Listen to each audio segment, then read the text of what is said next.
그러니까 둘기TV의 둘기입니다. 오늘은 부동산 거래 계약 관련하여 대법원 판례 몇 가지를 살펴보는 시간을 갖도록 하겠습니다. 판례 관전 포인트로 이러한 계약금 관련된 판례를 설명하는 이유는 실무상 많이 활용되고 있는 가계약금과 관련한 설명을 위한 기본적인 설명이 될 것 같습니다. 현재 가계약금은 형성 과정에 따라 다양한 모습을 보이며 하급심 판례 역시 개별 사안에 따라 판단 기준을 제시할 뿐 통일된 보편적 기준을 제시하여 하진 못하고 있습니다. 아직 대법원 판례로 정면으로 다른 사건도 없습니다. 이는 변론주의 원칙상 사법적 한계이며 입법적으로 해결하는 방법도 한번 생각해 볼 여지는 있는 것 같습니다. 먼저 주요 대법원 판결 5가지를 말씀드리겠는데, 계약금에 대해서는 보통 해약금 추정과 위약금 약정이 많이 논의가 되고 있습니다. 이는 민법에 규정되어 있기 때문에 법적 해석을 하는 것이며, 가계약처럼 민법에 규정이 없는 것은 사적 자치 원칙에 따라 의사의 합치 내용을 기준으로 해석하는 것이 일반적인 것 같습니다. 계약금 관련 대법원 판례 주요 논점들은 계약금 일부, 해약금 규정, 위약금 약정, 이행의 착수, 계약금 계약, 그리고 계약의 성립, 중개행위 법적 성질 등에 대해 한번 살펴보고, 간접적으로 이러한 것이 가계약금에 대한 이해도를 높이는 기회가 되어서 부동산 거래 관행에 대해서 법적 분쟁이 다소 줄어들 수 있기를 바라면서, 아울러 공인중개사의 공인중개 행위에도 많이 참고가 됐으면 하는 바람입니다. 그러면 관련 조문을 먼저 살펴보겠습니다. 민법 제565조 해약금 규정이 되겠고요.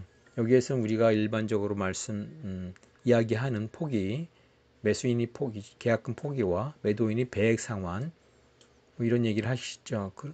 해제를 하기 위해서는 매수인이 포기하고 매도인이 배액 상환을 해야 된다라는 말을 하는데, 그 근거 규정은 민법 제565조 해약금 규정에 있습니다. 매매의 당사자 일방이 계약 당시에 금전 기타 물건을 상대방이 교부한 때에는 다른 약정이 없는 한 당사자 일방이 이행에 착수할 때까지 교부자는 이를 포기하고 수령자는 그 배액 상환하여 매매 계약을 해지할 수 있다라고 되어 있습니다. 제551조 규정은 적용하지 아니한다라고 하여 손해배상 청구하는 해제하고는 별도로 움직인다는 것입니다. 또 하나 민법 제398조 손해배상액의 예정이 되겠습니다. 여기서는 제4항 위약금의 약정은 손해배상액의 예정으로 추정한다라고 하여 계약금이 위약금이 되도록 약정을 하는 경우를 말하고 있습니다. 계약금이 과도해서 위약금이 과도할 경우에는 법원은 적당히 감액할 수 있다라고 하는 조항도 우리가 알 수 있습니다.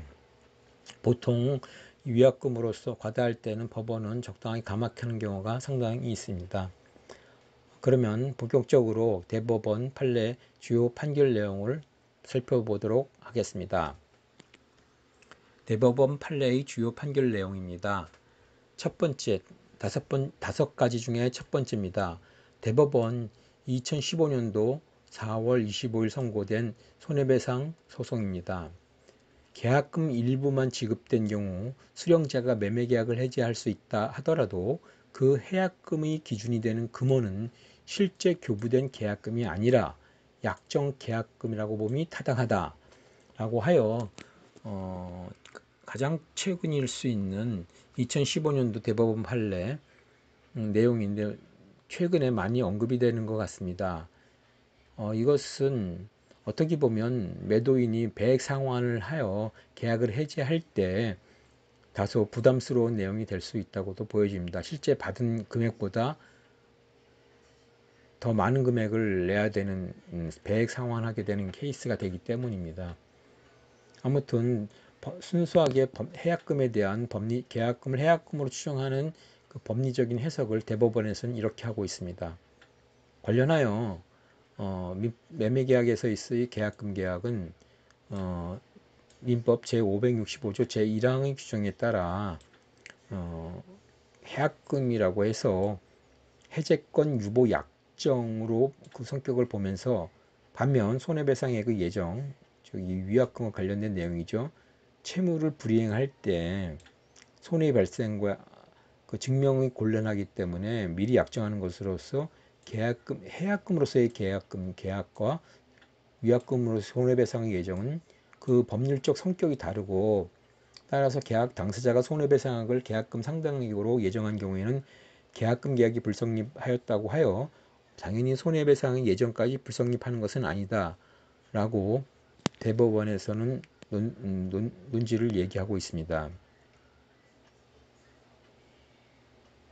다음 두 번째, 대법원 2010년 4월 29일 선고된 전부금 소송과 관련된 판결 내용입니다. 유상계약을 체결함에 있어 상방이 급부가 있으면 반대급부가 있다는 얘기죠. 계약금이 수수된 경우 계약금은 해약금의 성질을 가지고 있어서 위약금으로 하는 특약이 없는 이상 계약이 당사자 일방의 규책 사유로 해제되었다 하더라도 상대방은 계약 불이행으로 입은 실제 손해만을 배상할 수 있을 뿐 계약금이 위약금으로서 상대방에게 당연히 귀속되는 것은 아니다 라고 하여, 계약금은 해약금으로의 성질을 기본적으로 가지고 있지만 위약금이 되기 위해선 특약을 해야 된다, 이러한 내용으로 대법원은 보고 있습니다.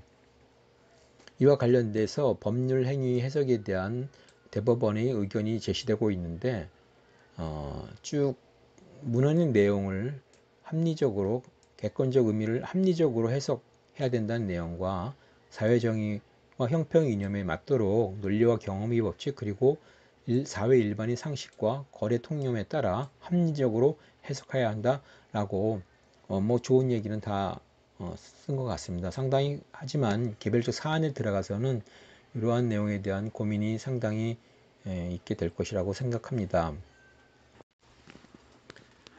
네, 다음 세 번째, 대법원 2008년 10월 23일 선고된 매매대금 소송과 관련된 내용입니다. 매수인은 민법 제565조 제1항 해약금 규정에 따라 이행에 착수할 때까지 포기하고 계약을 해지할 수 있는 바, 여기에서 이행에 착수한다는 것은 객관적으로 외부에서 인식할 수 있는 정도로 필요한 전제행위를 하는 경우를 말하는 것으로서 단순히 이행의 준비를 하는 것만으로는 부족하나 반드시 계약 내용에 들어맞는 이행의 제공의 정도에까지 이르러야 하는 것은 아니다 라고 이야기하고 있습니다. 여기서는 이행이 착수에 대한 개념을 설명한 것이죠. 다음 네 번째, 대법원 2008년 3월 13일 선고된 손해배상 소송과 관련된 내용이었습니다. 여기서 기는 기타, 이런 내용입니다.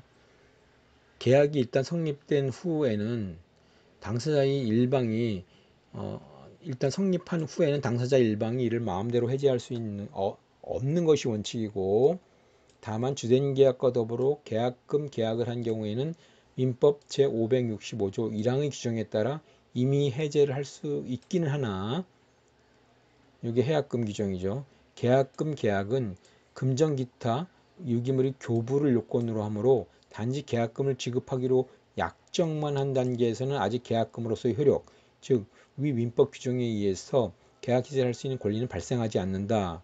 이러한 내용을 말하고 있습니다. 이것은 일반적인 계약의 낙성 계약이라고 해서 계약의 보통 낙성 계약인데, 여기서 계약금 계약은 교부를 요건으로 하는 요물 계약으로서의 특성을 갖는다. 그것은 계약금이 민법 565조 1항의 해약금 규정의 적용을 받을 때 그러한 특성을 갖는다는 것을 설명하고 있습니다.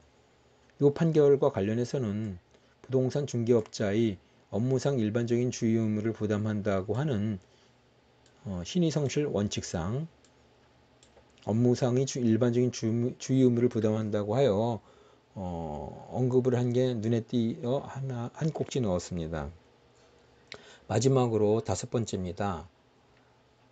대법원 2006년도 11월 24일 선고된 소유권 이전 등기 소송과 관련된 내용으로서 가계약서에 잔금 지급 시기가 기재되지 않았고 후에 정식 계약서가 작성되지 않았더라도 가계약서 작성 당시 매매계약의 주요 사항인 매매 목적물과 매매 대금이 특정되고 중도금 지급 방법에 관한 합의가 있었으므로 원피고 사이에 이 사건 부동산에 관한 매매계약은 성립되었다 이렇게 보고 있습니다. 여기서 다시 부연 설명하면 계약이 성립하기 위해서는 당사자 의사의 합치가 필요하고 의사의 합치는 모든 상황에 있어서야 하는 것은 아니고 그 본질적인 사항이나 주요 상황에 대해서 구체적으로 의사의 합치가 있거나 적어도 장래 구체적으로 특정할 수 있는 기준과 방법 등에 관한 합의는 있어야 한다라고 하여 계약이 성립이 되기 위한 어떤 의사합치의 정도를 여기서 언급을 했습니다. 네, 이상 5가지 대법원 판례를 살펴보면서 초두에 설명을 드렸던 계약금 일부, 해약금, 위약금, 이행의 착수, 계약금 계약, 계약의 성립, 또 하나 중개행위, 중개사, 중개행위와 관련된 내용에 대해서 설명을 드렸습니다. 도움이 조금이라도 되었으면 하는 바람입니다. 감사합니다. 둘기TV의 둘기였습니다.